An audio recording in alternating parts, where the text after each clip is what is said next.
Hello hi नमस्कार, कैसे हैं आप सब लोग? बढ़िया हैं, जोश में हैं? जी हाँ, आज हम बात करेंगे यूनिट एंड डायमेंशन के लेक्चर नंबर 4 यानी कि एरर एनालिसिस की। ठीक है, इससे पहले वाले लेक्चर्स में हमने मेजरमेंट से रिलेटेड बहुत सारी बातें की हैं, सिग्निफिकेंट फिगर्स के बारे में समझा और देखा कि भाई कैसे हम क्या रूल्स हैं जो फॉलो करके हम ये बता पाते हैं कि कितने जो किसी भी मेजरमेंट में कितने डिजिट्स जो हैं वो सिग्निफिकेंट है ना। तो रूल्स आपको पता होने चाहिए। फिर मैंने आपको बताया कि अगर मान लीजिए आप फिजिकल क्वांटिटी को प्लस माइनस कर रहे हैं तो उसके लिए क्या रूल फॉलो करेंगे। अगर आप उनमें मल्टीप्लिकेशन या डिवीजन कर रहे हैं तो फिर क्या रूल फॉलो करना है ना। तो वो भी हमने समझा कि भाई सिग्निफिकेंट फिगर्स का कैसे यूज करना है। उसमें राउंड ऑफ करना भी मैंने आपको सिखाया था लास्ट लेक्चर में, अगर आपको याद हो तो, जहां पे हमने बोला कि ठीक है भाई, अगर जो लास्ट टर्म होती है वो इवन हो, सॉरी 5 से छोटी होती है तो उससे पहले वाले टर्म को सेम रहने दो। लास्ट टर्म अगर 5 से बड़ी है तो उससे पीछे वाले टर्म में प्लस का 1 करते हो। ये सारी बातें दिखाने की जरूरत तो नहीं है ना जी। तो एक बार पुराना लेक्चर नहीं देखा है तो देख लेना, काम का है। बाकी ऐसा नहीं कि आज का लेक्चर उससे रिलेटेड होगा, ज्यादा नहीं है। जहां पे भी कोई रिलेशन बनेगा वहां मैं आपको हेल्प करूंगा, डेफिनेटली पुरानी बातें रिकॉल करवाऊंगा फिर से, ताकि आपको चीजें क्लियर रहे फिर। ठीक है, चलिए भाई, तो एरर एनालिसिस के बारे में आज हम पढ़ते हैं। लेकिन उससे पहले एक छोटा सा इंट्रोडक्शन मेरे बारे में, जो लोग मुझे नहीं जानते। मेरा नाम आशीष कपलेश, पिछले 6 सालों से मैं जेईई एस्पिरेंट्स को पढ़ा रहा हूं और इवन मोर देन 50,000 स्टूडेंट्स को मैं अभी तक पढ़ा चुका हूं। एंड डेफिनेटली मेरा जो एक्सपीरियंस है ये आप लोगों के लिए बहुत ज्यादा हेल्पफुल रहेगा आपके जेईई एग्जाम के पॉइंट ऑफ व्यू से। ठीक है, तो ये चीजें थोड़ा सा सीरियसली ले लेना। जो मैं यहाँ पे आपको क्वेश्चंस करा रहा हूं उनको सीरियसली ले लेना। जो नोट्स यहाँ पे आपको बनवाए जा रहे हैं इनको भी सीरियसली नोट करते हुए चलना। ठीक है, तो पेन और पेपर नहीं है तो उसको जल्दी से निकाल लीजिए, क्योंकि जब भी कोई क्वेश्चन आएगा आप उसको खुद से ट्राई करोगे। ठीक है, चलिए भाई, एरर एनालिसिस के बारे में आज हम बात करते हैं। तो सबसे पहला सवाल जो यहां पे पूछा जाता है वो ये है कि भाई एरर है क्या। आपने कोई फिजिकल क्वांटिटी का मेजरमेंट किया, जैसे मान लीजिए कोई रॉड है हमारे पास, है ना, और उस रॉड को हमने मेजर किया। भाई ये रॉड हमारे पास आ गई, इस रॉड को मैंने मेजर किया। मान लो लेट्स से इसका जो एक्चुअल लेंथ बोलता हूं मैं इसका, या फिर मैं बोलता हूं ट्रू लेंथ, है ना, एक्चुअल लेंथ या फिर इसका जो ट्रू लेंथ है वो मान लीजिए वो हो गया x। मान लो, मानने में क्या जा रहा है ना। मैंने इसका मेजरमेंट किया, मैंने एक्सपेरिमेंट वगैरह परफॉर्म करे और मैंने इस रॉड को मेजर किया, तो मेरी जो मेजर्ड वैल्यू आ रही है वो कितनी आनी चाहिए। हाँ, जो मैंने इसकी वैल्यू मेजर्ड की है तो वो कितनी आनी चाहिए। सर आनी तो x से ही है, लेकिन हमारी गलतियों की वजह से वो x ना आके वो y हो जाती है। समझना, एक रॉड था जिसका लेंथ x हमने कंसीडर किया कि भाई इसका एक्चुअल लेंथ था x। अच्छा, तो मैं ऐसी बातें समझ नहीं आती क्या x वाली?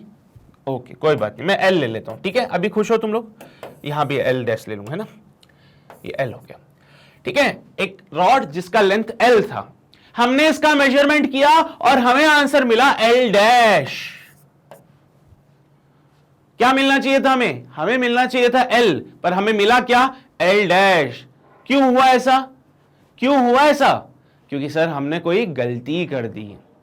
तो जब कभी भी आप किसी फिजिकल क्वांटिटी को मेजर कर रहे हो और व्हाइल ड्यूरिंग दैट मेजरमेंट अगर आपका आंसर जो मेजर्ड वैल्यू है वो उसके ट्रू वैल्यू या फिर उसके एक्चुअल वैल्यू से अलग आ जाए तो समझ जाओ आपके जो मेजरमेंट था उसमें गड़बड़ी हो गई, उसमें एरर आ गया।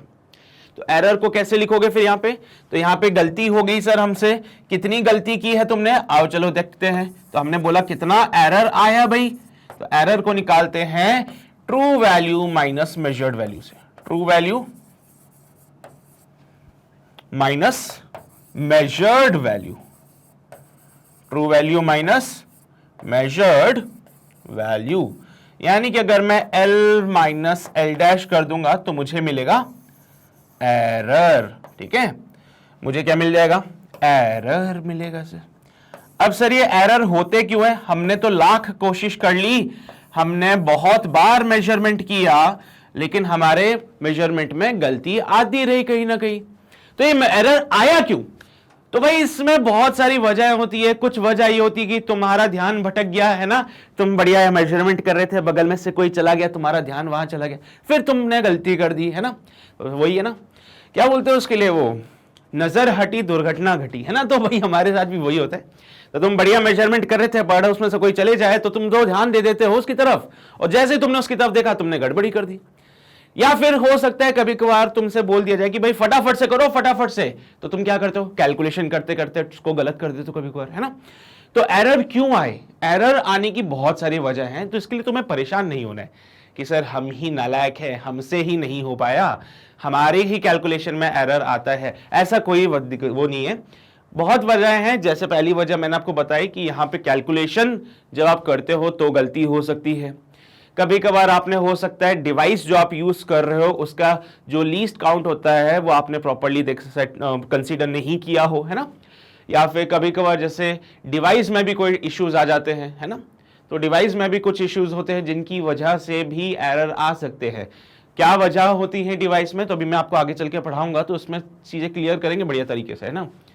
तो बहुत वजह है, मैं ये अभी उन वजहों पे नहीं जा रहा हूं क्योंकि मेरा मकसद वो नहीं है कि मैं आपको वो सारी बातें बताऊं कि भाई हाँ एरर क्यों हुआ, किसकी वजह से हुआ, हमें इससे मतलब नहीं है। हमारा जो मेन मकसद है आज के लेक्चर में वो ये है कि हम एरर को फाइंड करेंगे, ठीक है। एरर को हम फाइंड करेंगे, हम ये कोशिश करेंगे जानने की कि जो हमने गलती की है तो वो कैसे फाइंड की जाए, है ना। ठीक है भाई, समझ गए सर। तो अगर कोई रॉड को मैंने मेजर किया और उसका एक्चुअल लेंथ अगर L था और मेरा मेजर्ड वैल्यू L डैश आ रहा है तो मैंने गलती करी, और जो मैंने गलती करी वो है L माइनस L डैश। इससे मुझे पता चल जाएगा भाई कितना वेरिएशन आया, ये है एरर। ठीक है, समझते हो बात को, बहुत अच्छी बात है। सर एक बात बताओ, अगर जब मैं इसको मेजर कर रहा हूं तो मुझे इसका ट्रू लेंथ कहां से मिला फिर? सही है, सही है, नहीं है सही, कोई बात नहीं, चलो एक बार देख लो फटाफट से। आऊंगा ये क्वेश्चन है सभी के लिए कि अगर मैं उसका मेजरमेंट करके उस रॉड की लेंथ को फाइंड कर रहा हूं, अगर मैं मेजरमेंट करके रॉड की लेंथ को फाइंड कर रहा हूं तो मुझे इसका ट्रू लेंथ कहां से मिला, कैसे पता चला कि इसका ट्रू लेंथ L था, इस पे भी आते हैं। पर उससे पहले एक बार जरा थ्योरी वाला पार्ट देख लो। क्या बोला है, the measuring process is essentially a process of comparison. Obvious ही बात है, आप कंपैरिजन करते हो। जैसे कि अगर यहां पे मैं बात करूं तो आप कैसे कैसे मेजर करोगे इसको? हम सर कुछ नहीं, इसके बगल में एक स्केल रख देंगे। यहां पे हम क्या करेंगे, इसके बगल में यहां पे स्केल रखेंगे और स्केल की जो रीडिंग्स है उससे इसको कंपेयर करेंगे और इसका लेंथ निकालेंगे। यही तो करते हो आप लोग। तो बेसिकली जो भी आप मेजरमेंट कर रहे हो वो का कंपैरिजन कर रहे हो, किससे? सर कोई डिवाइस होगा हमारे पास जिससे मेजर की जाता है, जैसे हमारे पास ये स्केल है तो इससे हमने इसको कंपेयर करा, है ना, फिर हमने उसकी लेंथ को लिखने की कोशिश करी। In spite of our best efforts, तुम भले जी जान लगा लो, कोशिश कर लो, लेकिन कभी ना कभी तो गलती हो ही जाती है ना। तो आप कितनी भी मेहनत करो गलती तो हो जाती है। The measured value of a quantity is always somewhat different from its actual value or the true value। तो जो हमने वैल्यू मेजर करी वो हमारे इस एक्चुअल वैल्यू या फिर ट्रू वैल्यू से अलग आ गई, और इसी की वजह से हम कहते हैं कि हमसे गलती हुई है। The difference in the true value of a quantity, क्या? The difference in the true value and the, यहां पे एक और टर्म ऐड कर लेते हैं, and the true value and the measured value, the difference in the true value and the measured value of a quantity is called error of measurement। क्या यही बातें मैंने आपको यहां पे भी लिख के बताई है कि एरर को कैसे लिखोगे, true value minus measured value, तो ये हमारे पास एरर आ गया। समझा दी सारी बातें। अब हमारा सवाल फिर से आता है कि सर जब आप इस रॉड की लेंथ को मेजर कर रहे थे तो इसका ट्रू वैल्यू आपको कैसे पता? अंतर्यामी हो, हैं, भविष्य देख लेते हो पहले से, पहले भविष्य देख के बता दिया भैया इसका लेंथ L होगा, है, ऐसा नहीं होता है। तो पॉइंट यह है कि मैं कैसे मान लूं कि इसका ट्रू लेंथ L है? क्या उसके लिए भी कोई तरीका होगा? हां, तो उसके लिए तरीका यह होता है कि आप बहुत सारे उसकी रीडिंग्स ले लीजिए। आप क्या करोगे भाई, ट्रू लेंथ को फाइंड करना है, या फिर मैं बोलता हूं कि we have to find the true value. तो भाई ट्रू वैल्यू को अगर आप फाइंड करना चाहते हो तो फाइंड कैसे करोगे ट्रू वैल्यू को, है ना भाई? तो इसके लिए कहा जाता है कि हम एक काम करते हैं, इसके बहुत बार मेजरमेंट कर लेते हैं। बहुत बार मेजरमेंट करने से मुझे अलग अलग वैल्यूज मिलेंगी, है ना। मान लो मैंने इसको 5 बार मेजर कर लिया और मैंने करता ही गया number of time, n number of times तक, है ना। तो हम क्या करते हैं, हम इसको बार बार मेजर करते हैं। बार बार मेजर करने से मुझे अलग अलग वैल्यू मिलती जाती है लेंथ की। अब ये अलग अलग वैल्यूज जो मिली, इन सब का मैं क्या ले लेता हूं, मीन ले लेता हूं, या फिर मैं कह दूं एवरेज ले लूं,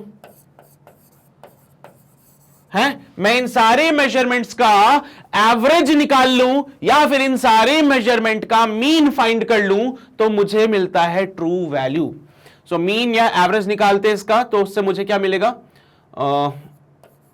mean value it's L1 plus L2 plus L3 plus L4 plus dash dash dash upon, अगर n तक जा रहे हो तो Ln, यहां पे लिख लेना Ln, है ना जी।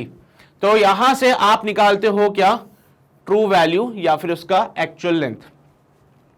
तो पॉइंट ये आता है कि सर हम तो अंतर्यामी है नहीं, हमें कैसे पता चलेगा कि इसका एक्चुअल लेंथ L था। तो हमने इसी चीज के लिए क्लियर किया, हमने बोला कि भाई साहब देखो, तुम्हें नहीं पता कि इसका एक्चुअल लेंथ क्या है, लेकिन तुम एक काम कर सकते हो, अगर तुम अपनी मेजर्ड वैल्यू को इसके पास लाना चाहते हो तो इसके लिए सबसे बेस्ट तरीका पता है क्या है, तुम बहुत सारी रीडिंग्स ले लीजिए, है ना। बहुत बार मेजरमेंट किया तो मुझे अलग अलग रीडिंग्स मिल गई, ऐसे मुझे बहुत सारी रीडिंग मिल चुकी है और n नंबर ऑफ टाइम्स तक जब मैंने इसका मेजरमेंट किया तो मुझे n नंबर ऑफ रीडिंग्स मिली, और जब मुझे n नंबर ऑफ रीडिंग्स मिली तो इसका एवरेज निकालने से मुझे इसका ट्रू वैल्यू मिलता है। सही है, ठीक है, क्लियर है ये बातें। ये सारी बातें अभी आगे दिखाई गई है। देखो भाई, absolute error in the measurement, यहां पे एब्सोल्यूट एरर के बारे में समझाया जा रहा है, जरा ध्यान से देखना। इन the measurement of a physical quantity is the magnitude of the difference between the true value and the measured value of the quantity. भाई एब्सोल्यूट एरर अगर मुझे फाइंड करना है तो किसी भी फिजिकल क्वांटिटी का एब्सोल्यूट एरर फाइंड करने का तरीका सिंपल है, आप डिफरेंस फाइंड कीजिए ट्रू वैल्यू का और मेजर्ड वैल्यू का। पॉइंट ये है कि ट्रू वैल्यू निकालूं कैसे मैं, तो ट्रू वैल्यू को निकालने के लिए मैंने बोला, मान लीजिए कि कोई फिजिकल क्वांटिटी को आपने n टाइम्स तक मेजर किया, कोई फिजिकल क्वांटिटी को आपने n टाइम्स मेजर किया है, यानी बार बार आप इसका मेजरमेंट करते जा रहे हो। तो let's say the measured values be a1 a2 a3 dash dash dash an, the arithmetic mean of these values is am। ये हमारा बनता है ट्रू वैल्यू या फिर मैं कह सकता हूं हमारा एक्चुअल वैल्यू। अब एब्सोल्यूट एरर की परिभाषा क्या बोलती है, एब्सोल्यूट एरर की परिभाषा बोलती है कि it is the difference between the true value and the measured value. सही है सर, पहली बार जो मेजरमेंट किया था उसकी रीडिंग आई है a1, जो मुझे पहली रीडिंग मिली थी वो थी a1। समझना बात को, जो मुझे ट्रू वैल्यू मिला है वो क्या है, वो है am। अरे हां ना, जो मैंने सबसे पहली बार मेजर किया था वो था a1, था कि नहीं था। जो मुझे ट्रू वैल्यू मिला वो है am। मैं लिख देता हूं यहां पे, it is the true value और the actual value. True value कैसे निकालेंगे सर, सारी रीडिंग का एवरेज निकाल लो, सारी रीडिंग्स जो आपने ली है उसका मीन वैल्यू फाइंड कर लो, एवरेज निकाल लो या फिर मीन ले लो, तो आप इसके क्या निकाल पाएंगे यहां से, ट्रू वैल्यू। तो देखो जरा, पहली रीडिंग आपने ली है a1, ट्रू वैल्यू क्या है am, तो एब्सोल्यूट एरर क्या आएगा पहली रीडिंग में, बोलो भैया। फर्स्ट रीडिंग में एब्सोल्यूट एरर कितना है, पहली रीडिंग में एब्सोल्यूट एरर जो आता है it is am minus a1। Second वाली रीडिंग की बात करते हैं, सेकेंड रीडिंग वाह कैसे आई है भैया, सर जी a2 बोलेंगे इसको। ट्रू वैल्यू कितनी है, am है, जरा बताइए जरा, सेकंड बार रीडिंग में एब्सोल्यूट जो एरर आया है वो कितना आया है।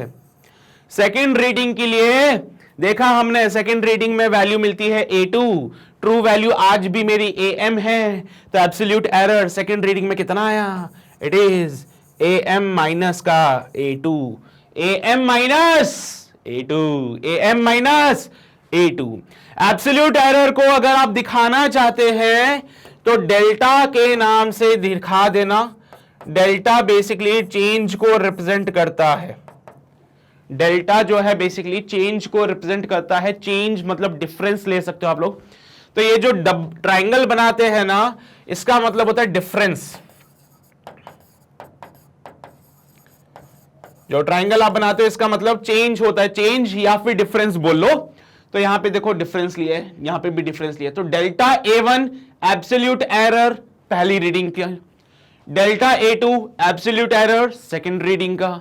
तो यहां पे देखो क्या हमने यही किया, delta A1 absolute error in the measured value of quantities R, है ना। सो एब्सोल्यूट एरर पहली रीडिंग में कितना आ रहा है, delta A1। Absolute error second reading में कितना आ रहा है, delta A2। Absolute error third reading में कितना आएगा, डेल्टा A3। क्या बनेगा, AM माइनस का A3। Absolute error fourth reading में क्या बनेगा, डेल्टा A4। क्या बनेंगे, AM माइनस का A4। Absolute error in 20th reading, delta A20 is equals to AM minus A20, है ना।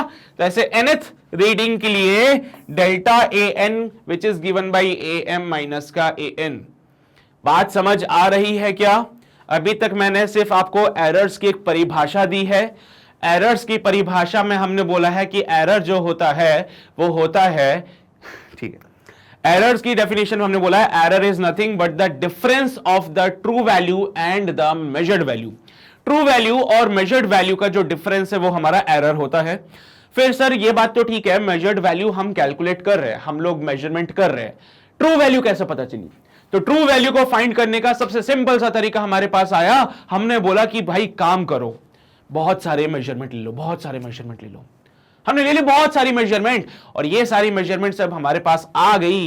ये इतनी सारी मेजरमेंट हमने जब ले ली तो इनका अर्थमेटिक मीन निकाल लोगे, तो ये जो आपको मिलेगा ये होती है ट्रू वैल्यू।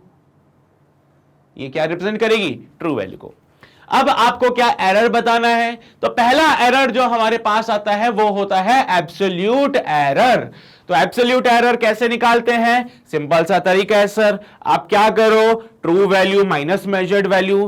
तो पहली रीडिंग जो हमने ली थी, पहली रीडिंग जो हमने ली थी, वैल्यू क्या मिली थी, A1 मिली थी वैल्यू। पहली रीडिंग में वैल्यू मिली A1, true value AM।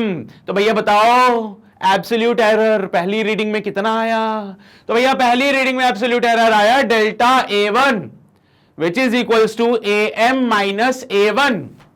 Similarly second reading में बताओ जरा एब्सोल्यूट एरर कितना, तो सेकेंड रीडिंग के लिए एब्सोल्यूट एरर को लिखेंगे delta A2 is equals to AM minus का A2। मैं तुमसे बोलो 50वीं रीडिंग में बताओ भैया कितना आया, तो क्या बोलोगे, delta A50 is equals to AM minus का A50। बस आपको तो क्या पता है, इनका एवरेज ले लेना है तो आपको ट्रू वैल्यू मिल जाएगा। बाकी ये तो आप मेजर कर ही रहे हो ना। अरे यार ये सारी बातें तो तुम्हें ऑब्जर्वेशन से पता चलेगी। कोई बच्चे इस चीज को लेके परेशान तो नहीं ना कि सर मैं A1 A2 और इनकी वैल्यू कहां से निकालूंगा।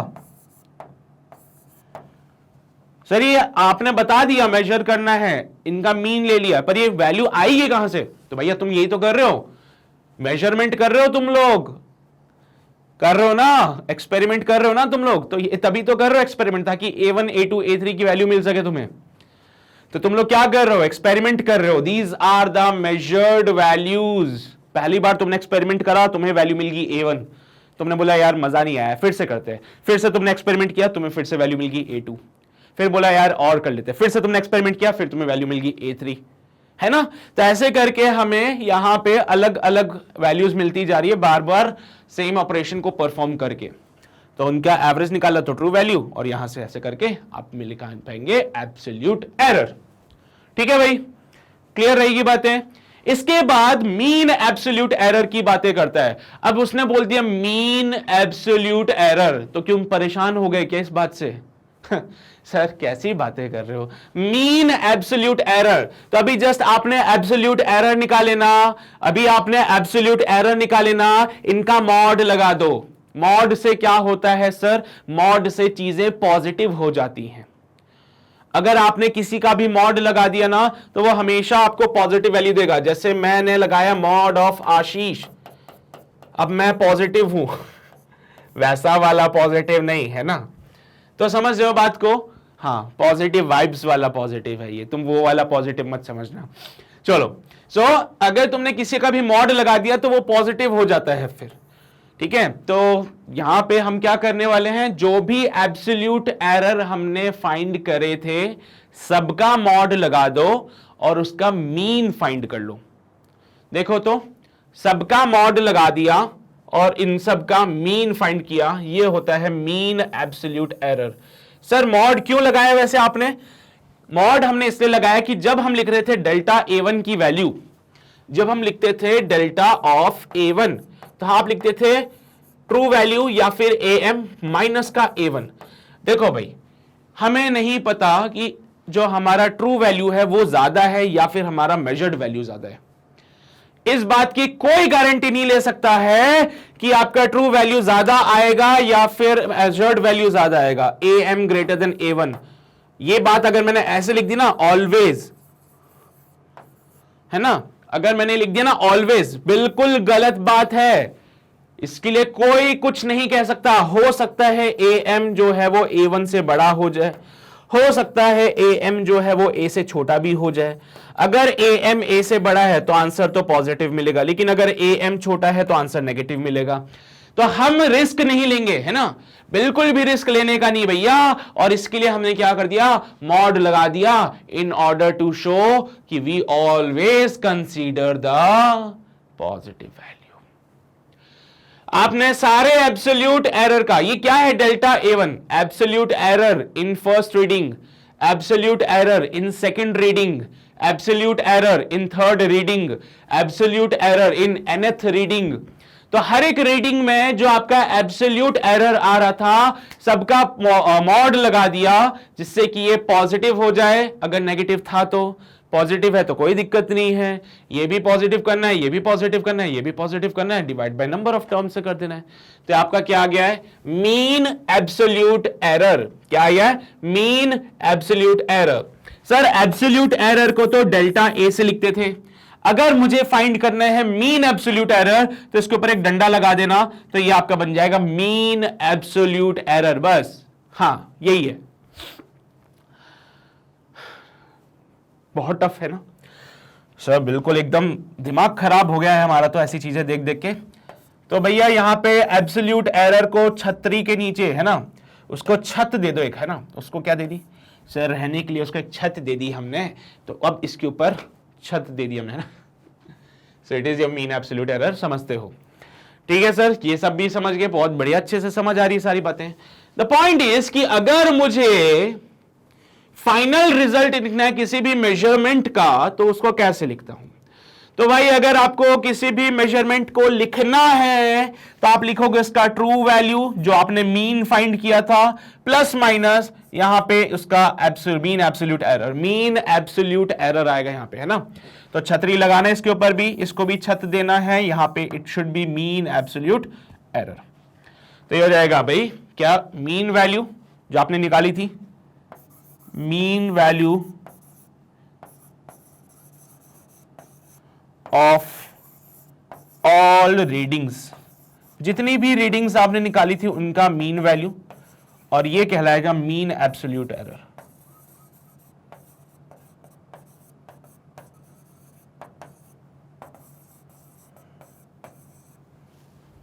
ठीक है, तो ऐसे करके लिखोगे तो तुम्हारी एक फिजिकल क्वांटिटी का मेजरमेंट लिखाई में आता है। हाँ, तो आजकल अब क्या हो गया ना, थोड़ा सा लोग समझदार हो गए, तो तुम भी समझदार हो जाओ, बंदे हो तुम फिजिक्स के, तो तुम्हें फिजिक्स का ज्ञान होना चाहिए, तरीके से लिखेंगे, अब बड़े हो गए हैं हम लोग, है ना। बहुत जल्द हम इंजीनियर बन जाएंगे, कुछ लोग साइंटिस्ट बनेंगे, तो ऐसे लिखोगे क्या सीधा है सर, लेंथ जो होती है 5 मीटर होती है। अरे ये तो बच्चा भी लिखता है, तुम स्टाइल से लिखो यार, थोड़ा सा तुम लिखोगे स्टाइल से, तुम लिखोगे 5 ± 0.5 मीटर। तुम बिल्कुल भी रिस्क नहीं लेते हो, तुमने बोला भैया देखो एरर होने की संभावनाएं हैं तो मैं बिल्कुल भी रिस्क नहीं लूंगा, इसलिए मैं पहले ±0.5 बोल रहा हूं। अब जैसे बोलते हैं ना भैया आईफोन कितने का आ रहा है, तो तुम बोलते हो यार आ रहा होगा 1 लाख रुपए का, लगभग 1 लाख रुपए। अब जब तुमने बोला ना लगभग 1 लाख रुपए, तो हो सकता है वो 90,000 भी हो सकता है वो 1,10,000 भी हो सकता है ना।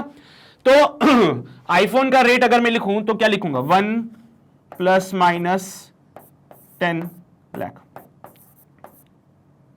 मुझे तो लाख की स्पेलिंग भी नहीं आती है भगवान, है ना, लाख लिख चलो कोई बात नहीं, क्यों मैं इतना गरीब हूं। एनीवेज ठीक है, तो यहां पे क्या लिखा, 1 लाख में 10 ज्यादा यानी 1,10,000 भी हो सकता है, 1 लाख में से 10 कम यानी 90,000 भी हो सकता है ना। तो वो हम ऊपर नीचे वाली बातें लेके चलते हैं। अब तुम तो अच्छे से समझते हैं इसके बारे में, ऐसे बोलते हैं ना अरे भैया लगभग इतना कर लेना तुम लोग हो जाएगा, तो भैया लगभग वाली बातें होती है ना। तो बस थोड़ी सी भावनाएं समझाने की कोशिश कर रहा हूं तुम लोगों को, उम्मीद करता है समझ आ रही होगी, और है ना। चलिए भाई नोट करने इसमें से तो कर लो, फिर हम आगे बढ़ते हैं। ठीक है भाई, चलो भाई आगे बढ़ते हैं, रिलेटिव एरर के बारे में समझते हैं और फ्रैक्शनल एरर्स के बारे में भी समझते हैं। ठीक है, क्या है भाई रिलेटिव एरर या फिर फ्रैक्शनल एरर। तो अभी तक जो आप कर रहे थे उसमें क्या था सर, हमने फाइंड किया था मीन वैल्यू, जो कि एक्चुअल में ट्रू वैल्यू हो जाती थी हमारी। फिर हमने क्या किया, एब्सोल्यूट एरर को फाइंड करा, है ना। फिर एब्सोल्यूट एरर फाइंड करने के बाद हमने उसका भी मीन निकाला, तो हमारे पास आया मीन एब्सोल्यूट एरर। तो भाई अगर आप रेशियो लेते हो मीन एब्सोल्यूट एरर का और मीन वैल्यू का, तो ये आपको देता है रिलेटिव एरर या फिर फ्रैक्शनल एरर। क्या बोला, अगर आप रेशियो ले लेते हो मीन एब्सोल्यूट एरर का और ट्रू वैल्यू का, मीन वैल्यू क्या है, ट्रू वैल्यू ही तो है वो, तो ये मीन एब्सोल्यूट एरर और ट्रू वैल्यू का रेशियो जो होता है ये आपको फ्रैक्शनल एरर या फिर रिलेटिव एरर देता है। कई जगहों पे आप रिलेटिव एरर नाम देख जाओगे, कहीं जगहों पे आप फ्रैक्शनल एरर देखोगे। तो घबराना मत कभी इस बात को लेके कि सर ये तो भाई अलग अलग बात हो जाएगी, है ना। अलग अलग नहीं है, सेम ही बात है। तो अगर आपको यहां पे रिलेटिव एरर या फिर मैं बोलूं फ्रैक्शनल एरर फाइंड करना है तो आप इस तरीके से सॉल्व करेंगे इसको।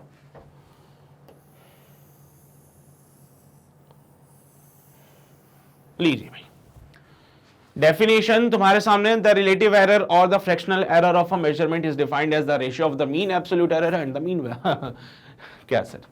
तो अगर आपको कोई फिजिकल क्वांटिटी का मेजरमेंट दिया जाए ऐसा लिख के, ऐसा कैसा सर, ऐसा लिख के A M plus minus delta A बार,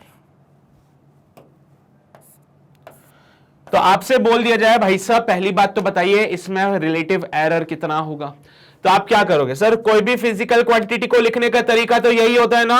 हाँ, तो यहां से अगर आपसे बोले कि भैया रिलेटिव एरर बताइए कितना है, तो रिलेटिव एरर हो जाएगा डेल्टा ए बार अपॉन ए। क्या ये रिलेटिव एरर होगा, डेल्टा ए बार, इसको छत नहीं बार कहते हैं इसको, है ना, ये वो वाला बार नहीं जो तुम सोचते हो, ये छत है मतलब basically. So it's delta A bar upon A M. अब इसी में बोलता है कि ठीक है भाई तुमने ये तो फाइंड कर लिया, तो what is the percentage error, है ना।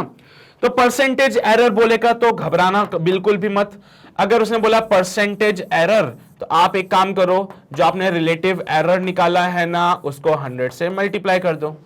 जो भी आपने रिलेटिव एरर फाइंड करा है उसको 100 से मल्टीप्लाई कर दीजिए, तो आपको परसेंटेज एरर मिल जाएगा। रिलेटिव एरर जो हमने निकाला था इसे delta A bar upon A M into 100, it's your percentage error. और भाई बस इतनी ही बात है जो आपको समझनी है, तो यहां पे 100 से मल्टीप्लाई कर लेना इसको। सो परसेंटेज एरर क्या हो गया, mean absolute error upon mean value multiply by 100, ये है परसेंटेज एरर। परसेंटेज एरर क्या हो जाएगा, mean absolute error upon mean value into 100, ये मैंने यहां पे कर दिया है साथ में, ठीक है। तो उम्मीद करता हूं भावनाएं समझ आ रही होगी। जो मैंने लिखा है इस पे ज्यादा फोकस करो क्योंकि वो बातें सही है, ठीक है। रिलेटिव एरर और फ्रैक्शनल एरर सीधा होता है mean absolute error upon mean value, और जब आप इस पूरे पार्ट को 100 से मल्टीप्लाई कर देते हो तो आपको ये वैल्यू भी मिल जाती है। वैसे यहां पे करने की कोई जरूरत नहीं है, मैंने नीचे लिख दिया है, तो घबराने की कोई जरूरत नहीं है तुम लोगों को, ठीक है। वहां पे उसको कंसीडर करते चलो, क्वेश्चन सॉल्व ऑटोमेटिकली हो जाएंगे तुमसे। मैं जो सोच रहा था ये है कि एरर में ज्यादा बातें नहीं है, तो एक बार तुम्हें सीधा सीधा सारे टॉपिक्स को क्लियर करा दूं, उसके बाद इससे रिलेटेड क्वेश्चंस में एक साथ सॉल्व करा दूंगा तुम्हें, ठीक है। तो अभी तक हमने एरर के बारे में समझा, एरर को फाइंड कैसे करते हैं, फिर हमने समझा कि भाई ठीक है अगर मैं एब्सोल्यूट एरर निकालना चाहता हूं तो क्या तरीका है उसके लिए, अगर मैं मीन एब्सोल्यूट वैल्यू निकालना चाहता हूं तो क्या तरीका है उसके लिए, ट्रू वैल्यू या फिर एक्चुअल वैल्यू अगर मैं फाइंड करना चाहता हूं तो क्या करते हैं उसके लिए हम सारी रीडिंग्स का मीन ले लेते हैं और an से उसको रिप्रेजेंट कर देते हैं, ठीक है। ये ट्रू वैल्यू या फिर एक्चुअल वैल्यू हो जाती है। बहुत बढ़िया। उसके बाद मीन एब्सोल्यूट एरर निकाला, मीन एब्सोल्यूट एरर निकालने के बाद मैंने ये तक बताया आपको कि किसी भी फिजिकल क्वांटिटी के मेजरमेंट को कैसे लिखते हैं। वो सब लिखने के बाद उसके बाद पहला जो चीज आई है वो है हमारे पास रिलेटिव एरर और फ्रैक्शनल एरर।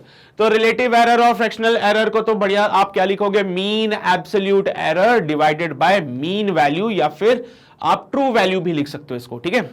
तो लिख लेना भाई, किसी को अगर ऐसी कंफ्यूजन हो कि जो मीन वैल्यू है वही हमारी ट्रू वैल्यू भी होती है, तो कभी किसी जगह पे ऐसी बातें लिखी है तो घबरा मत जाना, ठीक है। इससे बिल्कुल भी घबराने की कोई जरूरत नहीं है तुम लोगों को। एनीवेज चलिए आगे बढ़ते हैं।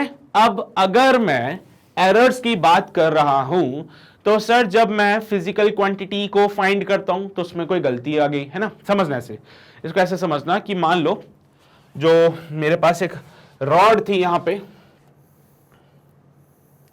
या फिर हाँ ठीक है एक रॉड थी, है ना, इसका लेंथ था L। फिर मैंने क्या किया, इसका मेजरमेंट किया और मेरा आंसर आ रहा है L डैश, मतलब मैंने कर दी गलती, है ना। तो मेरी जो एरर है यहां पे वो क्या है, L माइनस L डैश है। फिर मैंने बोला कि इस रॉड में एक और लेंथ को ऐड करो L1, तो आप जब यहां पे इसको भी मेजर करोगे तो हो सकता है यहां पे भी आप कोई गलती कर दें, है ना, हो सकता है यहां पे भी आप गलती कर दें। तो इससे क्या होगा सर, अगर हमारे पास ऐसी दो फिजिकल क्वांटिटीज आ जाएं जिनको ऐड कर रहे हैं तो भाई एडिशन में गलती कैसे फाइंड की जाए, समझो। ऑलरेडी इसमें गलती की है, उसमें कुछ और ऐड करोगे तो और ज्यादा गलती हो जाएगी। तो आपको ओवरऑल गलती फाइंड आउट करनी है कि अगर आपने दो फिजिकल क्वांटिटीज के मेजरमेंट को ऐड किया है तो फिर गलती कैसे फाइंड की जाए, एरर कैसे फाइंड किया जाए उसमें। सो हम पढ़ेंगे propagation of errors, propagation of error, calculation में एरर कैसे बढ़ जाता है और कैसे उसको फाइंड किया जाता है, सब कुछ यहां पे चर्चा में लेके आएंगे। तो मान लीजिए कोई फिजिकल क्वांटिटी x है which is equals to a plus B, है ना, कोई भी फिजिकल क्वांटिटी x हमारे पास आ गया which is equals to a plus B. जैसे कि मैं यहां पे एक शीट की बात कर लेता हूं, तो रुको एक मिनट, यहां पे एक शीट मैंने ले ली जिसका लेंथ L है, जिसका ब्रेड्थ B है ना। तो अगर आपको इसका पेरीमीटर निकालना है तो पेरीमीटर कैसे निकालते हो आप लोग, L plus B plus L plus B, 2 times of L plus B. तो पेरीमीटर में अगर आपको एरर फाइंड करना है तो कैसे करोगे, क्योंकि सर यहां पे तो लेंथ ऐड हो रही है, लेंथ और ब्रेड्थ दोनों ऐड हो रही है ना भाई। अगर आपको पेरीमीटर में एरर फाइंड करना है तो कैसे करोगे भैया, रेक्टेंगल था हमारे पास, रेक्टेंगल का जो पेरीमीटर होता है वो होता है 2L प्लस बी, और पेरीमीटर में मुझे एरर निकालना है तो मैं कैसे निकालूंगा एरर को। तो उसके लिए हमसे कहा गया कि आपको जो जरूरी बातें जानना जरूर है वो ये है कि A में कितना एब्सोल्यूट एरर है। तो delta A is the absolute error in the measurement of A। B में चेक करो कितना एब्सोल्यूट एरर है, तो delta B is the absolute error in the measurement of B। उसके बाद X का एब्सोल्यूट एरर निकालते हैं, so delta X is the absolute error in the calculation of X। और ये जो डेल्टा एक्स होता है ना वो delta A plus delta B के बराबर होता है। क्यों हुआ सर ऐसा? अच्छा, दोनों के बीच में प्लस है इसलिए आपने डेल्टा एक्स को लिखा delta A plus delta B. आपने इसलिए लिखा ना सर बीच में क्योंकि यहां पे भी प्लस लगा हुआ था, ऐसा तभी है ना सर? नहीं, ये बस बात नहीं है, समझो बात को। ऐसा इसलिए नहीं कर रहा हूं कि यहां पे बीच में प्लस का साइन लगा है तो मैं भी यहां पे प्लस का साइन लगा रहा हूं, ऐसा बिल्कुल नहीं होता है। ये बात दिमाग से निकाल देना है ना। डेल्टा एक्स क्या है? It is the error in X, delta A is the error in A, delta B is the error in B. भैया एक्स जो था वो ए प्लस बी था, तो delta X delta A plus delta B क्यों कर रहे हैं? तो भैया देखो, ये क्या गलती, ये भी क्या गलती, और अगर ये दोनों ही गलतियां हैं तो इनको ऐड करने से हमें फाइनल वाली गलती मिलती है हमारी कि अच्छा इसमें एरर ये आ रहा है। प्लस क्यों किया सर? प्लस इसलिए किया क्योंकि गलतियां हमेशा ऐड होती हैं भाई। जैसे कि मान लो तुम्हारा नाम क्यों फंसाऊं मैं, तुम्हें क्यों गुनहगार बनाऊं, तुम्हें क्यों दोषी बनाऊं? कोई आदमी है हाँ क्या क्या एग्जांपल लो, एक आदमी है ना, मान लो यार, थोड़ा सा इमेजिनेशन में जाओ। एक आदमी है, उसने किसी पे गोली चला दी मर्डर कर दिया किसी का, ठीक है। तो अब वो आदमी क्या करेगा? एक और मर्डर कर देगा। अरे सर मैंने देखो 2 मर्डर किए, कैंसिल हो गए एक दूसरे से। नहीं होता ना वो कभी कैंसिल, है ना। तो ऐसा कभी नहीं होता है कि एक आदमी ने किसी को मार दिया तो उसके चक्कर में उसने एक और को मार दिया, तो बोलता भैया देखो मैंने एक आदमी को मारा था तो मैंने एक और को मार दिया, तो क्या हुआ, मेरा कैंसिल हो गया, मेरा कोई गलती नहीं है, अब मैं बिल्कुल सेफ हूं, है ना। ऐसा नहीं होता ना। उसको जो चार्जेस देने पड़ेंगे वो दोनों मर्डर के चार्जेस होंगे जो उसके ऊपर लगेंगे, है ना। तो 2 मर्डर के केस में वो अंदर जाएगा, ना कि एक मर्डर के केस में, है ना। तो यहां पे भी वही है, ये भी गलती है, ये भी गलती है। भैया गलती हमेशा ऐड होती है, उससे कोई फर्क नहीं पड़ेगा कि यहां पे क्या साइन है, independent of this, independent of this sign, है ना। इस साइन से कोई लेना देना ही नहीं है हमें। जब भी मैं एब्सोल्यूट एरर के लिए ये वाली इक्वेशन लिखूंगा, इसमें ऑलवेज ये पॉजिटिव ही रहेगा, ऑलवेज। क्यों? क्योंकि एरर्स आर ऑलवेज एडेड। जब भी एरर के लिए ये इक्वेशन लिखूंगा, इसमें हमेशा ध्यान रखना प्लस का साइन लूंगा, क्योंकि एरर्स आर ऑलवेज एडेड, गलतियां हमेशा ऐड होती हैं। अभी आगे चल के a माइनस बी भी पढ़ोगे तुम लोग, आगे चल के a इंटू बी पढ़ोगे, आगे जाओगे a अपॉन बी भी पढ़ोगे, पर हमेशा ध्यान रखो कि गलतियां हमेशा ऐड होती है। तो आपके पास एक एग्जैक्ट वैल्यू या फिर मैं बोलूं ट्रू वैल्यू निकालने के लिए कोई इक्वेशन दे रखी है। अब ऑब्वियस सी बात है, लेंथ का आप यहां पे वैल्यू पुट करोगे, ब्रेड्थ का वैल्यू पुट करोगे, तो उससे पेरीमीटर की वैल्यू मिल जाएगी आपको, है ना। लेंथ का वैल्यू पुट करोगे, ब्रेड्थ का वैल्यू पुट करोगे, तो आपको पेरीमीटर का वैल्यू मिलेगा। बहुत बढ़िया। ये जो आपको मिलने वाला है ना, this is the true value. इस फॉर्मूले से जो आपको मिलेगा वो ट्रू वैल्यू मिलेगा। पर सर किसी भी फिजिकल क्वांटिटी को लिखने का तरीका होता है उसका ट्रू वैल्यू प्लस माइनस उसका मीन एब्सोल्यूट एरर, है ना। तो हमारा टास्क ये है कि हम इस फॉर्मूले का यूज करके उसका ट्रू वैल्यू निकाल लें। समझ इस बात को, बहुत इंपॉर्टेंट है। अभी इस टाइप से क्वेश्चन आएंगे आगे। टास्क हमारा सिर्फ इतना सा है कि ये जो फॉर्मूला है इसका यूज करके हम उसका ट्रू वैल्यू निकालें, एरर वाली इक्वेशन से हम उसमें एरर निकालें और उस एरर को यहां पे लाके रख दें, ट्रू वैल्यू को यहां पे लाके रख दें, तो हमें हमारी फिजिकल क्वांटिटी मिल जाएगी। ठीक है भाई, ठीक है भाई, ठीक है भाई। चलो भाई, तो यहां पे देखो डेल्टा एक्स को प्लस माइनस के साथ लिखते हैं। तुम भी जानते हो प्लस माइनस के साथ क्यों लिखते हैं, हो सकता है ज्यादा भी हो सकता है कम भी हो, है ना। फिर परसेंटेज एरर निकालना है, तो परसेंटेज एरर कैसे निकालते हैं, delta X upon x into 100। अरे यही तो किया, delta X upon x into 100। भैया डेल्टा एक्स कितना, delta A plus delta B, तो देखो delta A plus delta B, x कितना ए प्लस बी इंटू 100। तो इससे परसेंटेज एरर निकाल पाओगे आप। कराऊंगा भी क्वेश्चन, करा दूंगा इससे रिलेटेड क्वेश्चन, खुद ब खुद थॉट क्लियर हो जाएगा। ठीक है, ठीक है, समझते हो ना बात को, कोई समस्या तो नहीं है ना। एग्जाम्पल आप पैरामीटर का ही ले लो, पेरीमीटर का ही एक एग्जांपल ले लो, ठीक है। तो ये वाला क्वेश्चन हम आगे कंसीडर कर लेते, चलो।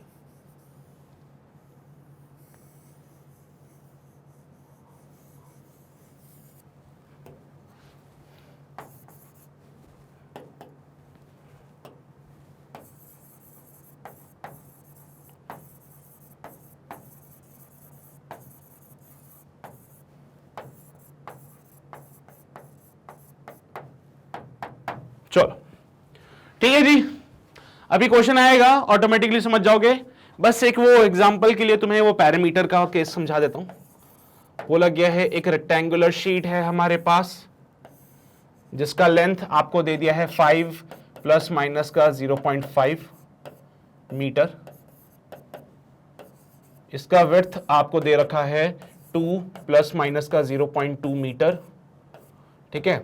तो आपसे बोलता है कि भैया इसका पेरीमीटर क्या होगा, आपसे बोला इसका पेरीमीटर क्या होगा भाई। सो पेरीमीटर निकालना है मुझे इसका, है ना, ठीक है सर। पेरीमीटर निकालने के लिए आप क्या करते हो, हमने बोला सर फॉर्मूला तो कहता है पेरीमीटर का कि it is 2 times of L plus B,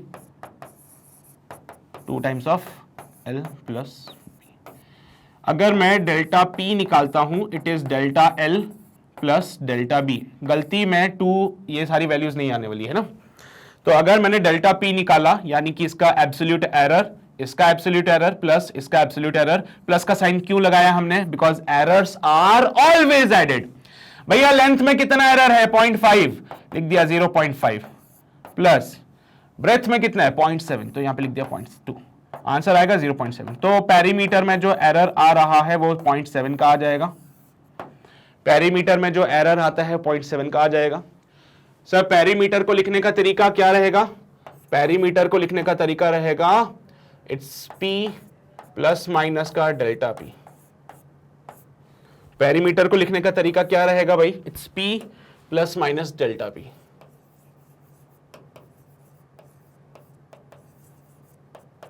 ठीक है। पेरीमीटर का P कहां से निकालें सर, पेरीमीटर का P कहां से निकालें, तो पेरीमीटर का P आप उसके एग्जैक्ट फॉर्मूले से निकालेंगे। लेंथ कितनी 5, विड्थ कितनी 2, 5 2 कितने होते हैं 7 और 2 14।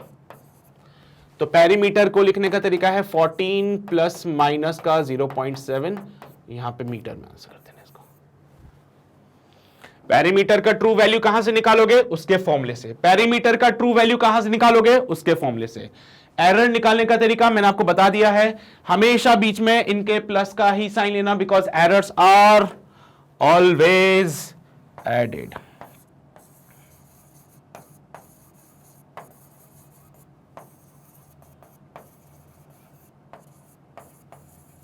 समझ रहे हो ना कैसे करना है क्वेश्चन ये वाला। तो पेरीमीटर को लिखने का तरीका P plus minus delta P। P मैंने निकाल लिया यहां से 2, लेंथ कितना 5, विड्थ कितना 2, 5 2 7 2 नहीं 14, एरर कितना है भैया 0.7 का, 0.5 प्लस 0.2 0.7, तो ये हो जाएगा 14 प्लस माइनस 0.7। ये हो गया हमारा क्वेश्चन कंप्लीट। इस टाइप से क्वेश्चन बनेंगे।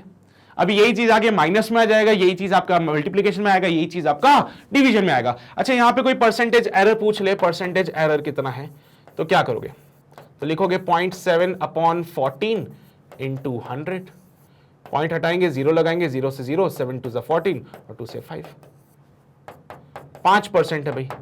इसका परसेंटेज एरर कितना है 5% का है, बस यही है। हाँ ठीक है, चलो भाई। फिर माइनस में आया, तो माइनस में क्या करेंगे सर, अरे कुछ नहीं करना है, ये हमारी इक्वेशन होगी जहां से हम ट्रू वैल्यू निकाल लेंगे। ट्रू वैल्यू बोल लो या फिर AM बोल लो, है ना। अच्छा इसके एब्सोल्यूट एरर का इक्वेशन कैसे बनाओगे, इसके एरर का इक्वेशन तो delta x is equals to absolute error in A delta A। Minus का साइन है सर, या भी माइनस लगा दे क्या, नहीं, यहां पे प्लस का साइन लगाओगे, क्यों, because errors are always added. Errors हमेशा ऐड होती है, तो भले बीच में माइनस का साइन लगाए उससे फर्क नहीं पड़ता है, यहां पे हमेशा प्लस आएगा, because errors are always added. समझते हो बात को, बहुत बढ़िया। तो आपका डेल्टा एक्स का इक्वेशन फिर से वो बन गया, और परसेंटेज एरर निकालना है तो यहां पे कहानी में ट्विस्ट आएगा, क्योंकि परसेंटेज एरर जो होता है, percentage error is given by delta X by X into 100। Delta X की जगह delta A plus delta B divide by X कितना है, ए माइनस का बी इंटू 100। लो जी, परसेंटेज एरर निकालने का तरीका भी लिख दिया मैंने यहां पे, देख लो वही सारी बातें हैं। समझ आती है सारी बातें, बहुत ज्यादा टफ नहीं है ना। बस आपको क्या करना है, एरर की क्वेश्चन बनानी है, ट्रू वैल्यू यहां से निकालना और हो गया। इसके बाद जो हमारे पास आता है वो है मल्टीप्लिकेशन और डिवीजन का। थोड़ी सी कहानी में ट्विस्ट आता है यहां पे। कहानी में ट्विस्ट क्या है, आज भी आपको वही काम करना है, यहां से ट्रू वैल्यू ही निकालनी है यहां से। सो आप फाइंड करेंगे ट्रू वैल्यू, ठीक है। तो आपने आज भी वही काम करना है, ट्रू वैल्यू निकालनी है। ट्रू वैल्यू निकालने के बाद अब देखो फिर से क्या, delta A is the absolute error in the measurement of A, delta B is the absolute error in the measurement of B, and delta X is the absolute error in the calculation of X. अब समझना बात को, अब बात को बहुत गहराइयों से समझना। यहां पे आप वो वाला काम मत करना, क्योंकि मल्टीप्लिकेशन डिवीजन का रूल आ चुका है। अब यहां पे कहानी में थोड़ा सा ट्विस्ट आएगा, यहां आप सीधा रिलेटिव एरर या फिर फ्रैक्शनल एरर के फॉर्म में लिखना। कैसे लिखोगे इसको, delta X upon X is equals to, इसको लिखोगे delta A upon A. Multiplication का साइन है, हमें उससे कोई लेना देना नहीं है, गलतियां हमेशा ऐड होती है क्योंकि हम रिलेटिव एरर फाइंड कर रहे हैं। डेल्टा बी बाय बी ऐसे करना बस इसको आप। अब आप वो डेल्टा एक्स की इक्वेशन को भूल जाओ, क्योंकि वो प्लस माइनस तक सीमित था। मल्टीप्लिकेशन डिवीजन में कहानी में ट्विस्ट आ जाएगा। अब आप इसको जो फाइंड कर रहे हो एब्सोल्यूट रिलेटिव एरर के फॉर्म में कर लेना। तो यहां पे delta X by X equals to delta A by A plus delta B by B. तो ये हमारा मैक्सिमम एब्सोल्यूट एरर कह सकते हो आप इसको, या फिर आप सीधा इसको रिलेटिव एरर के फॉर्म में भी कह सकते हो। अगर मुझे इसका परसेंटेज एरर निकालना है तो क्या करूं, है ना। अगर मुझे परसेंटेज एरर निकालना है तो मैं क्या करूं, तो परसेंटेज एरर निकालने का तरीका बहुत सही है। यहां पे percentage error in X is equals to percentage error in A plus percentage error in B। तो भाई परसेंटेज एरर निकालना है तो उसका तरीका भी वही है। A में परसेंटेज एरर देखो, B में परसेंटेज एरर देखो, दोनों को ऐड कर दो, काम खत्म। अभी बताता हूं कैसे क्वेश्चन आते हैं। वही तुम्हारा फिर से रेक्टेंगल वाला क्वेश्चन उठा लो, यहां पे तुम्हारा फिर से वो रेक्टेंगल वाला क्वेश्चन उठा लो, या फिर जो भी तुम्हें पसंद आए। मैंने बोला रेक्टेंगल वाला क्वेश्चन उठा लेते। लेंथ कितनी थी 5 प्लस माइनस 0.5, ब्रेड्थ कितनी थी 2 प्लस माइनस 0.2। इस बार मैं बोलता हूं एरिया का बताना जरा मुझे, इसका एरिया क्या होगा। वो यही बोलेगा एरिया क्या होगा इसका, है ना। अब आपको ये सोचना है कि एरिया को तो ऐसा नहीं कर सकता ना मैं डायरेक्टली लेंथ इनटू विड्थ कर दिया सर आंसर आ जाएगा उससे, है ना। वो बच्चे करते थे हम थोड़ा सा स्मार्ट हो चुके हैं, हमें एरर्स के बारे में पता चल चुका है। तो जब मुझे एरिया को लिखना होगा तो मेरे पास क्या तरीका होगा एरिया लिखने के लिए, तो एरिया को लिखूंगा ए प्लस माइनस डेल्टा ए। तो पहला टास्क ये है कि आपको ए पता होना चाहिए। हाँ सर हमें पता है ए जो होता है वो एल इंटू बी होता है। सो ए हो जाएगा, लेंथ कितना है 5, ब्रेड्थ कितनी है 2, तो एरिया यहां से आएगा 10। यहां पे मीटर में चल रही थी पूरी कहानी, मीटर में चल रही थी कहानी, तो यहां पे मीटर का स्क्वायर, एरिया हमारा 10 मीटर स्क्वायर आता है। यहां तक तो सब बढ़िया चल रहा था।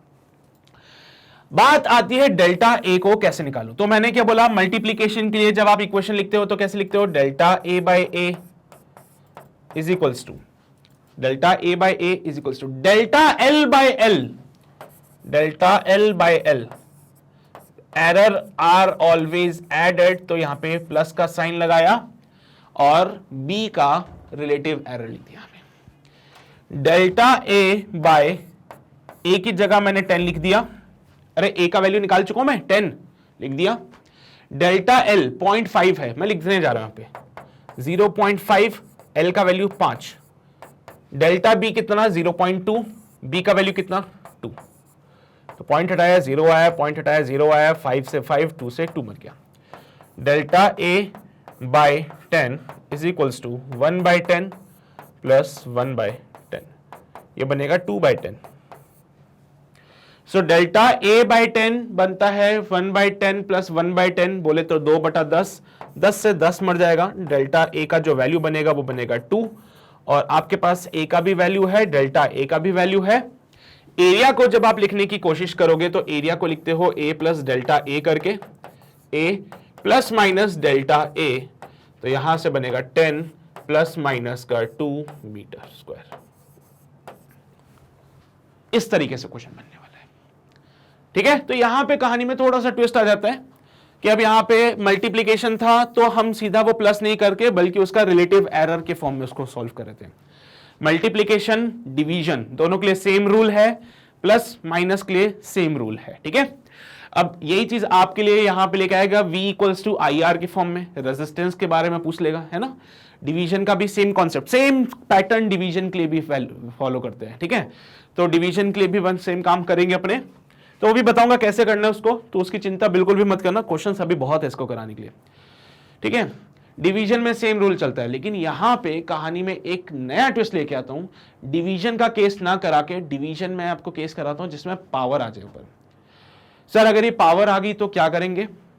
तो मान लो कहा गया है x is equals to a का पावर n अपॉन b का पावर m। वैसे मैं आपको मल्टीप्लीकेशन में भी कराना चाहता हूं ये वाला केस, a का power n multiply by b का पावर m। तो ऐसे केस में जब आप परसेंटेज एरर फाइंड करते हैं x में, तो वो होता है ये पावर आगे आ जाता है n इंटू परसेंटेज एरर किस में आएगा? a में, प्लस ये पावर आगे आ जाएगा m into percentage error b में। ये परसेंटेज एरर की बात करी। अगर मैं सीधा रिलेटिव एरर की बात करूं, delta x by X is equals to power आगे आ गया n delta a by a, power आगे आ चुकी है m delta b by b।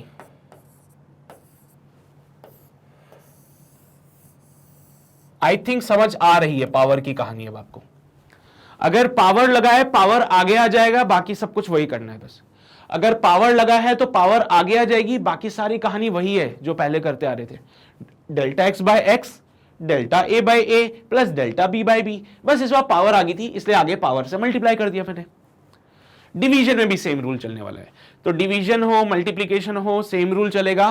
Power आ जाए तो पावर आगे आ जाती है। जैसे यहां पे इसका जब मैं फॉर्मूला लिखूंगा तो लिखने वाला हूं यहां पे, जैसे अब ये बोल दिया इसने x इज इक्वल्स टू, चलो इसको एक काम करते हैं अगले पेज पे लिख लेता हूं। x इक्वल्स टू a का पावर n b का upon x is equals to a का पावर n अपॉन b का पावर m। तो क्या बनेगा ये?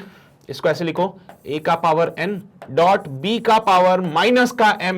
क्या बात है सर, क्या बात है, मजा ही आ गया। चलिए भाई, तो इसके लिए फॉर्मूला लिखते हैं एरर के लिए। तो delta x by X is equals to power आगे आ जाएगा delta a by a, power आगे आ जाएगा delta b by b। Point ये आता है कि सर साइन क्या लगेगा बीच में? पावर तो आगे आ गया बट साइन कौन सा लगाऊं मैं? प्लस का साइन लगाऊं या माइनस का साइन लगाऊं? सर ये माइनस का m आगे आएगा ना तो माइनस हो जाएगा। नहीं, बिल्कुल भी नहीं, ऐसा कभी नहीं होने वाला है। हमेशा ध्यान रखो, जब भी आप एरर के लिए इक्वेशन लिखने जा रहे हो उसमें बीच में हमेशा कुछ भी हो जाए भैया, कुछ भी हो जाए, कुछ भी, मतलब यहां पे देखो माइनस का m था, कायदे से माइनस का m आगे आना चाहिए था, समझ रहे हो? माइनस का m अगर आगे आएगा तो प्लस माइनस माइनस हो जाना चाहिए था। मैं फिर भी प्लस लिख रहा हूं because errors are always added. कुछ भी कर लो, गलती कभी नहीं छुपती है, गलती कभी कैंसिल नहीं होती, वो जुड़ती जाती है, ठीक है। तो हमेशा ध्यान रखना इस बात का, भले आप मल्टीप्लीकेशन के लिए करो तो भी सेम इक्वेशन आया, डिवीजन के लिए किया तो भी सेम इक्वेशन आया। अब यहीं पे परसेंटेज एरर फाइंड कर लेता हूं। तो परसेंटेज एरर x में अगर मैं निकालूंगा, so it will be n into percentage error in A plus m into percentage error in B। समझते हो बात को? समझते हैं सभी लोग बात को? क्लियर है सभी को ये सारी बातें? पक्का क्वेश्चन कर पाओगे इससे रिलेटेड? चलिए भाई, तो पहला सवाल जो हमारे पास आज आया है वो ये है, the mean time period of the seconds pendulum. भैया सेकेंड्स पेंडुलम क्या होता है? एक ऐसा पेंडुलम जिसका टाइम पीरियड 2 सेकंड हो। सेकेंड्स पेंडुलम एक ऐसा पेंडुलम है जिसका टाइम पीरियड 2 सेकंड हो। पेंडुलम जानते हो ना कैसा होता है? इधर से ऐसा ऐसे, ऐसे वाला है ना, देखा ऐसे वाला? हाँ, तो सर एक ऐसा पेंडुलम जो यहां से इधर आता है वापस और फिर यहां जाता है, यहां से इधर आया फिर यहां गया, कितने टाइम में? 2 सेकंड में। एक ऑसिलेशन 2 सेकंड में करता है वो, ठीक है। तो सेकेंड्स पेंडुलम एक ऐसा पेंडुलम है जो यहां से चलता है, ये इधर जाता है, फिर वापस यहां पे आता है 2 सेकंड्स में। तो भैया 2 सेकंड में सेकेंड्स पेंडुलम का ऑसिलेशन होता है। तो ये इसका मीन टाइम पीरियड निकाला है उसने, ठीक है। तो ये क्या हो गया सर? मीन टाइम पीरियड हो गया, TM, mean time period. And the mean absolute error, mean absolute error in the time period is this. तो ये क्या दे दिया सर? Delta T bar. वो TM है, ये डेल्टा टी बार है। तो बताइए टाइम पीरियड को कैसे लिखना चाहिए? सीधी सी बात है, टाइम पीरियड को लिखेंगे sir TM plus minus delta T bar. यही तो बताया था मैंने आपको कि किसी भी फिजिकल क्वांटिटी को अगर आप लिखना चाहते हो तो कैसे लिखोगे? Mean value plus minus mean absolute error. Mean कितना है? 2.00। मैंने बताया था ना भाई, पॉइंट का 00 लिखना है क्योंकि वो सिग्निफिकेंट होता है। डेसिमल के बाद के 0 सिग्निफिकेंट होते हैं, उनको भूल मत जाना, स्मार्टनेस मत दिखाना ज्यादा, है ना। ये कर दो तुम लोग कि सर क्या ज्यादा है ना, 2 प्लस माइनस का 0.05 लिख देते हैं। भैया गलत हो जाएगा ये, ऐसे लिखोगे तो ये बहुत गलत बात है यार। जब उसने बोला 2.00 तो डेसिमल के बाद के 0 सिग्निफिकेंट होते हैं ना, डेसिमल के बाद के 0 सिग्निफिकेंट होते हैं ना। So answer should be 2.00 plus minus का 0.05 seconds is the final answer. So ये बनता है हमारा answer. So 2.00 plus minus 0.05 second. उम्मीद कर रहा हूं समझ आ रही है आपको बातें, है ना। अभी तो हलवे सवाल है। आज क्या है, आज तो मैं सिर्फ कॉन्सेप्ट पढ़ाया है इसका, इसलिए आज थोड़े से हलवे सवाल होंगे। डीपीपी सॉल्व करने इसकी, और अगला लेक्चर एक और लूंगा जिसमें मैं और अच्छे क्वेश्चंस कराऊंगा इसके थोड़ा, है ना। अब बारी आ चुकी है क्योंकि बहुत ज़्यादा हमारे पास हो गई है ना, बहुत ज़्यादा प्यार से चीज़ें समझा दी है। अब थोड़ा एडवांस तक जाने की कोशिश करेंगे। तो अगला लेक्चर मैं एक और लूंगा जिसमें क्वेश्चंस ही कराऊंगा, ठीक है। तो सारे क्वेश्चंस होंगे वहां पे पूरे यूनिट एंड डायमेंशन से रिलेटेड, और एक नंबर क्वेश्चंस कराऊंगा, एकदम जहरीले वाले क्वेश्चंस, है ना। तो बिल्कुल एडवांस लेवल तक लेके चलेंगे उसमें। अगला सवाल देखो, the physical quantity x is calculated from the relation x equals to a square b cube upon c under root of d if the percentage error in a, b, c and d are 2%, 1%, 3% and 4% respectively. What is the percentage error in x? भैया error in x बताइए कितना होगा। सोचो भाई, जल्दी से बताओ क्या आंसर आने वाला है। मल्टीप्लीकेशन में पावर है क्या? सर मल्टीप्लिकेशन में भी पावर है और डिवीजन में भी पावर है। मल्टीप्लिकेशन में भी पावर है और डिवीजन में भी पावर है। चलिए भाई, हाँ तो कैसे करें अब मैं बता देता हूं। x is equals to A square B cube divided by c। भैया अंडर रूट का मतलब होता है पावर 1/2, नहीं पता तो अंडर रूट ऑफ x का मतलब होता है x का पावर 1/2। अगर नहीं पता था आज जान जाओ। बहुत बढ़िया सर, ये देखो मल्टीप्लिकेशन डिवीजन एक साथ आ गया। मुझे परसेंटेज एरर इन x निकालना है, तो percentage error in x is equals to, power आगे आ जाता है 2 into percentage error in a। क्या एरर हमेशा ऐड होते हैं? जी हां सर। पावर आगे आएगा 3 into percentage error in B. अच्छा सर, ये ऊपर जाएगा, इसको ऐसे लिख लूं मैं sir, A square B cube C का पावर -1 डी का पावर -1/2। फिर पावर आगे आता है तो प्लस का 1 इंटू परसेंटेज एरर इन सी। फिर ये पावर आगे आता है प्लस का 1/2 परसेंटेज एरर इन डी। उम्मीद करता हूं सभी को समझ आ रही है सारी बातें। Percentage error in X, power आगे आ गया 2 into percentage error in A, power आगे आ गया 3 into percentage error in B, ये पावर आगे आ जाएगी, माइनस का 1 है, कोई फर्क नहीं पड़ता है, एरर्स हमेशा ऐड होती हैं। 1 into percentage error in C, power आगे आएगा, माइनस का है, कोई फर्क नहीं पड़ता है, 1/2 परसेंटेज एरर इन डी। देखो भाई ए में कितना परसेंटेज एरर, 2% का, लिखो यहां पे 2 इंटू 2% प्लस बी में कितना है, बी में है 1% का, लिखो भाई 3 इंटू 1% प्लस का, सी में कितना है, सी में है 3% का, लिखो भाई 3%, फिर डी में कितना है वह 4% का, तो 1/2 इंटू 4%।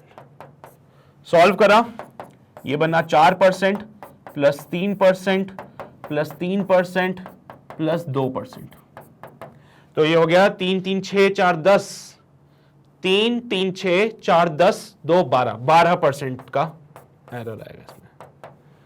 सो हमने क्या फाइंड कर लिया है, परसेंटेज एरर इन एक्स। आगे बात समझ, बहुत टफ था कि ये क्वेश्चन हलवा सवाल सर, ऐसे और दो ना क्वेश्चन, अभी हम चुटकियों में सॉल्व कर देंगे उनको। चलो भाई करो सॉल्व। लेंथ और विड्थ दे दी है, एरिया बताना है। एरिया वाली बातें तो मैं पहले भी कर चुका हूं, तो तुम्हारे लिए ज्यादा टफ नहीं होगा एरिया फाइंड करना ना। एरिया वाली बातें मैं पहले भी कर चुका हूं, तो आई थिंक एरिया फाइंड करना ज्यादा टफ नहीं होगा फिर। अब चलो सर करें find. Area is equals to L into B, multiplication वाली बातें, delta A by A is equals to delta L by L plus delta B by B. अब देखो जरा, ए को फाइंड करते हैं, लेंथ बोले तो 120, विड्थ बोले तो 100, क्या बनेगा 12,000 metre square. So delta A by 12,000 is equals to, length में कितना चेंज आ रहा है 2 का, तो 2 डिवाइडेड बाय 120 प्लस विड्थ में कितना है 5 का, तो 5/100। क्या ये बात समझ आती है आपको? डेल्टा बी अपॉन बी, अरे भैया एल को लिखते हैं L plus delta L, B को लिखेंगे B plus delta B. So delta B upon B delta L by L कर दिया हमने। 0 से 0 मर जाते हैं, 2 6 12 हो जाता है और 5 2 10 हो जाता है। So delta A upon 1200 is equals to 1/6 प्लस 1/2। आई थिंक एलसीएम इसका 6 ही आएगा और ये 1 प्लस 3, तो 4/6 बन जाएगा ये। So solving this part, so delta A upon 1200 is equals to 4/6, 6 से 200 टाइम्स किया तो डेल्टा ए का वैल्यू आ गया 200 इंटू 4, डेल्टा ए का वैल्यू 800। बहुत ही शानदार, मजा ही आ गया सर, डेल्टा ए मिल गया है। तो एरिया को लिखने का तरीका तो तुम भी जानते ही हो, क्या होता है वो, ए प्लस माइनस डेल्टा ए। तो ए का वैल्यू 12,000 प्लस माइनस का 800, ठीक है, और ये मीटर स्क्वायर। एक काम करते हैं, यहां से 10 के पावर 4 से मल्टीप्लाई करते हैं, 10 की पावर 4 से डिवाइड कर देते हैं, तो 12,000 प्लस माइनस का 800। अच्छा नहीं लगता ऐसा देखना। सो 10 की पावर 4 से मल्टीप्लाई किया, 10 की पावर 4 से डिवाइड किया, ये 10 का पावर 4 नीचे घुस जाएगा, 1.2 प्लस 0.08 इंटू 10 का power 4 metre square. It's the area, it's the area. You getting my point kids? समझ रहे हो क्या किया? अरे 10 की पावर 4 से मल्टीप्लाई किया, 10 की पावर 4 से डिवाइड किया, ये अपॉन वाला अंदर घुस गया, 3 0 मारे 1.2 लगाया, 2 0 मारे 0.08 बनाया और बाहर 10 की पावर 4 लगाया। सर ऐसे क्वेश्चन आएंगे तो हम तो पक्का जेई क्रैक कर देंगे फिर, है ना। रुको अभी, ये थोड़ा तुम्हारे बस वो क्या बोलते हैं, वार्म अप है तुम्हारे लिए, सिर्फ थोड़ा सा बस हैबिचुअल हो जाओ इन क्वेश्चंस को सॉल्व करने के लिए, उसके बाद आएंगे जबरन जहरीले क्वेश्चन। बिल्कुल try this one, most important सवाल, कॉन्सेप्ट सिखाने वाला। if there is a positive error of 50% in the measurement of the velocity of a body, then the error in the measurement of kinetic energy is 25%, 50%, 100% and 125%.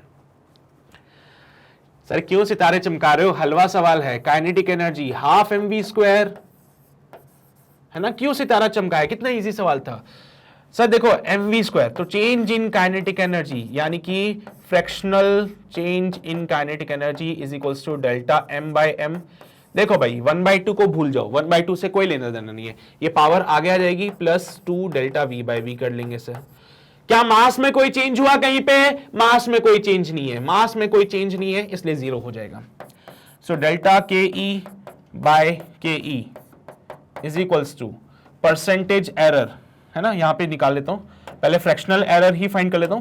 So it will be 2 into, अच्छा percentage में है, कोई बात नहीं, चलो भाई ठीक है मैं मान गया, परसेंटेज में निकाल लेते हैं। क्या लिखोगे? Percentage error in kinetic energy is equals to 1/2 गया भाड़ में, percentage error in m plus percentage 2 into, अरे पावर आगे आ जाती ना भैया, 2 into percentage error in v।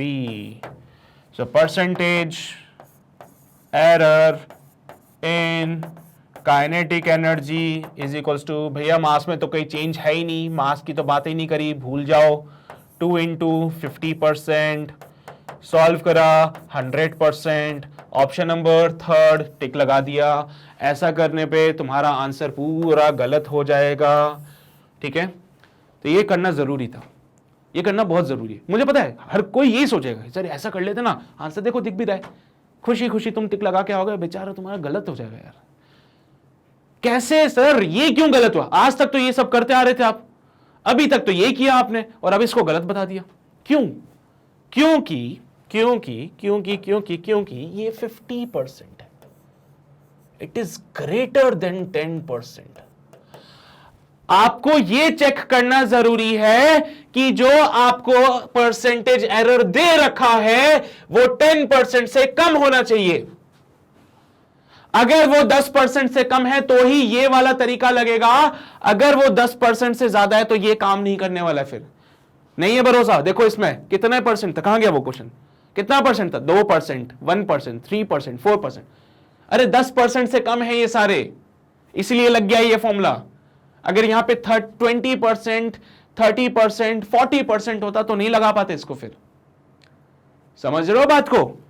तो इस बात को बहुत अच्छे से ध्यान रखो कि यहां पे जो एरर आ रहा है वो 10% से ज्यादा है, दैट्स वाई ये जो पार्ट था वो फेल हो चुका है अब हमारे पास। 10% या फिर उससे कम पे आप इसको लगा सकते हैं, बट अगर जैसे आपका काम 10% से ज्यादा चला जाएगा ये फेल हो जाएगा। फिर ऐसे टाइम पे क्या करें सर?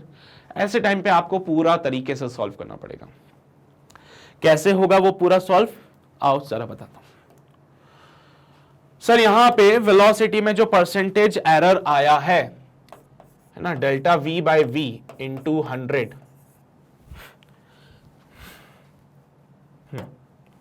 वो कितना है? 50। अरे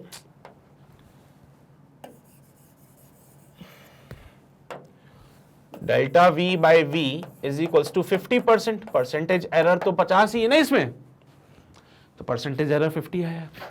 भैया 50 को परसेंटेज से हटा देते हैं तो अपॉन में 0 लगा देते हैं, इट कम्स आउट बी 0.5। तो समझो delta v/v is equals to 0.5 हो रहा है। डेल्टा v/v 0.5 हो रहा है। डेल्टा v का मतलब क्या होता है?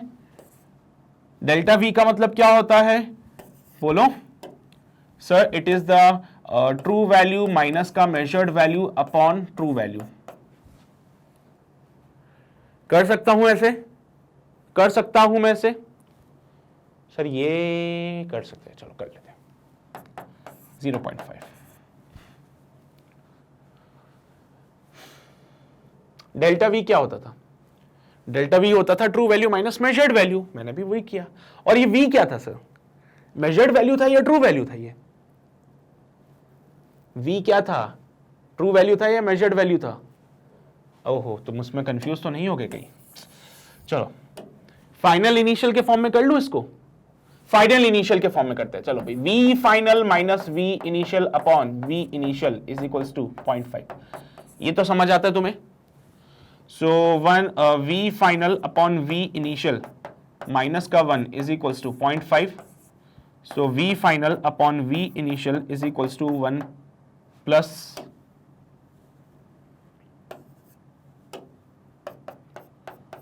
0.5, it's 1.5।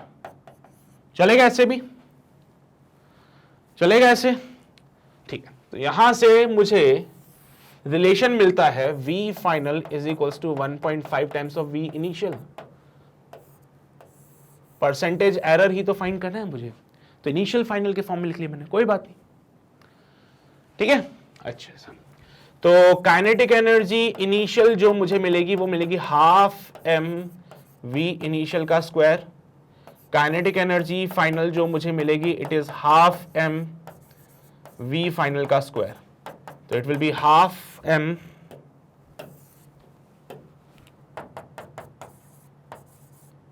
(1.5 times of v initial का स्क्वायर। सो हाफ m, भाई 1.5 का स्क्वायर कितना होता है? 2.25। अरे यार, इंटू v इनिशियल का स्क्वायर। सो 2.25 into half m v initial का square is your kinetic energy final। देख लो भाई, कोई गड़बड़ी तो नहीं हो रही है? 115 into 15 225 ही होता है, नहीं है भरोसा करके देख लो यार।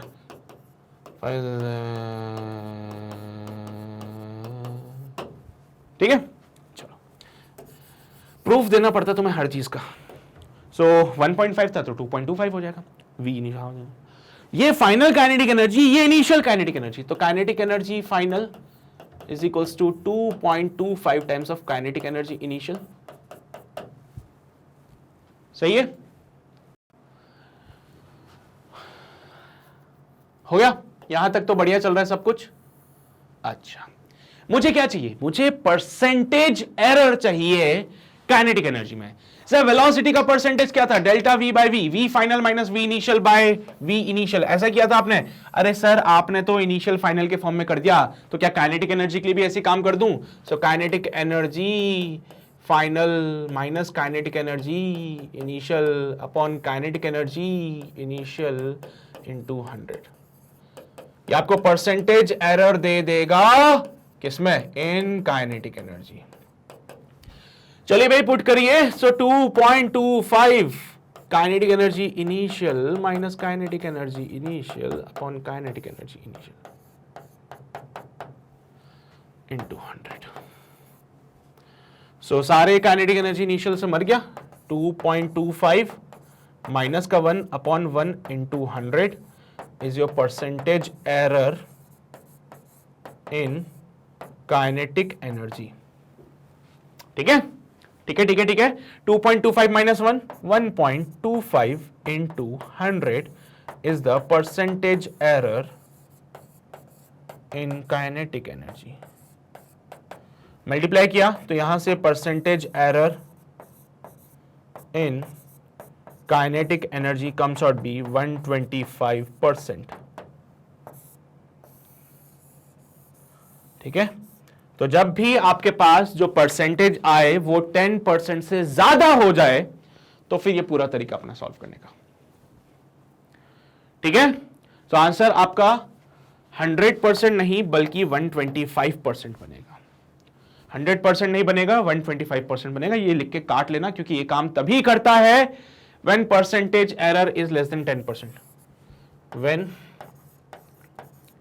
percentage error is less than 10% और इक्वल टू है ना, लेस देन और इक्वल टू 10% पे भी काम कर जाता है।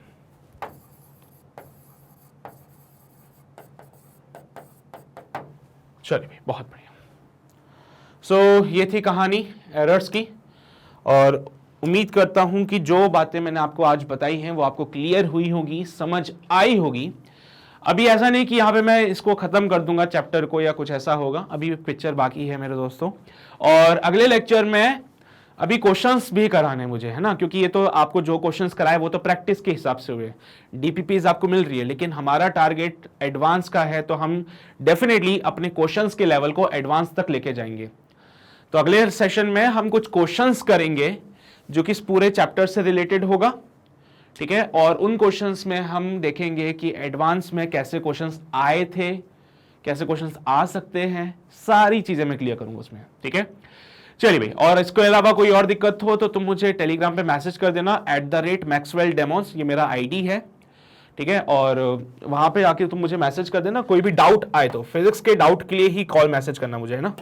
हाँ, पता चले तुम कुछ भी मुझसे पूछ रहे हो, ये नहीं, सिर्फ फिजिक्स के डाउट्स, ओनली फिजिक्स के डाउट्स, कोई और नहीं बात है। तो यहां पे आके मुझे अप्रोच कर लेना। तो बस यही थी आज के लिए कहानी। डीपीपी जो है वो आपको डिस्क्रिप्शन बॉक्स में मिल जाएगा, तो डीपीपी के क्वेश्चंस को सॉल्व जरूर करो। उसके लिए कोई समस्या आएगी तो उसका वीडियो सॉल्यूशन भी मैं बनाऊंगा, तो उसकी चिंता बिल्कुल भी मत करना तुम लोग, राइट। चलिए भाई, तो आज के लिए बस इतनी बातें, मिलते हैं आपसे अगले सेशन में, तब तक अपना ध्यान रखो, पढ़ाई करते रहो, ऑल द वेरी बेस्ट।